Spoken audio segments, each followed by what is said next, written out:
जैसे ही ट्रेन रवाना होने को हुई, एक औरत और उसका पति एक ट्रंक लिए डिब्बे में घुस पड़े। दरवाजे के पास ही औरत तो बैठ गई, पर आदमी चिंतातुर खड़ा था। जानता था कि उसके पास जनरल टिकट है और ये रिजर्वेशन डिब्बा है। टीसी को टिकट दिखाते उसने हाथ जोड़ दिए। ये जनरल टिकट है, अगले स्टेशन पर जनरल डिब्बे में चले जाना, वरना 800 की रसीद बनेगी, कह के टीसी आगे चला गया। पति पत्नी दोनों बेटी को पहला बेटा होने पर उसे देखने जा रहे थे। सेठ ने बड़ी मुश्किल से 2 दिन की छुट्टी और 700 रुपये एडवांस दिए थे। बीबी लोहे की पेटी के साथ जनरल बोगी में बहुत कोशिश की, पर घुस नहीं पाए। लाचार होकर स्लीपर क्लास में आ गए थे। साहब, बीबी और सामान के साथ जनरल डिब्बे में चढ़ नहीं सकते, हम यहीं कोने में खड़े रहेंगे, बड़ी मेहरबानी होगी। टीसी की ओर 100 का नोट बढ़ाते हुए कहा। 100 में कुछ नहीं होता, 800 निकालो वरना उतर जाओ। 800 तो गुड्डो की डिलीवरी में भी नहीं लगे साहब, नाती को देखने जा रहे हैं, गरीब लोग हैं, जाने दो ना साहब। अब की बार पत्नी ने कहा, तो फिर ऐसा करो 400 निकालो, एक की रसीद बना देता हूं, दोनों बैठे रहो। ये लो साहब, रसीद रहने दो।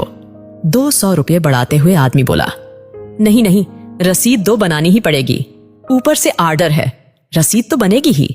चलो जल्दी 400 निकालो, वरना स्टेशन आ रहा है, उतरकर जनरल बोगी में चले जाओ। इस बार कुछ डांटते हुए टीसी बोला।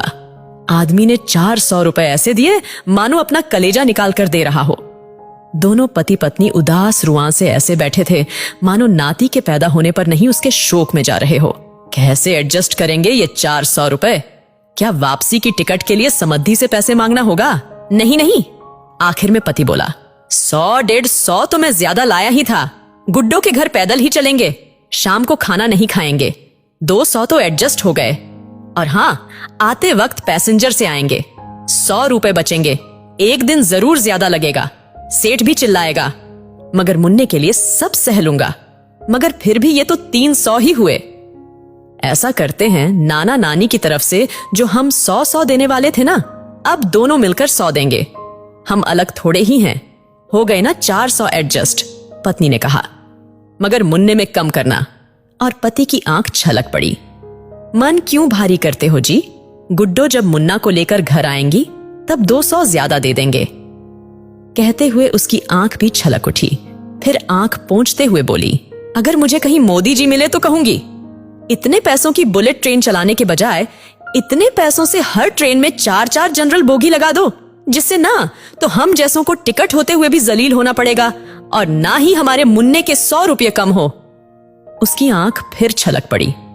अरे पगली, हम गरीब आदमी हैं, हमें वोट देने का तो अधिकार है, पर सलाह देने का नहीं, रो मत। विनम्र प्रार्थना है जो भी इस कहानी को पढ़ चुका है उसे इस घटना से शायद ही इत्तेफाक हो, पर अगर ये कहानी शेयर करे, कॉपी पेस्ट करे, पर रुकने ना दे, शायद रेल मंत्रालय जनरल बोगी की भी परिस्थितियों को समझ सके। उसमें सफर करने वाला एक गरीब तबका है जिसका शोषण चिरकालीन से होता आया है। एक कोशिश परिवर्तन की ओर।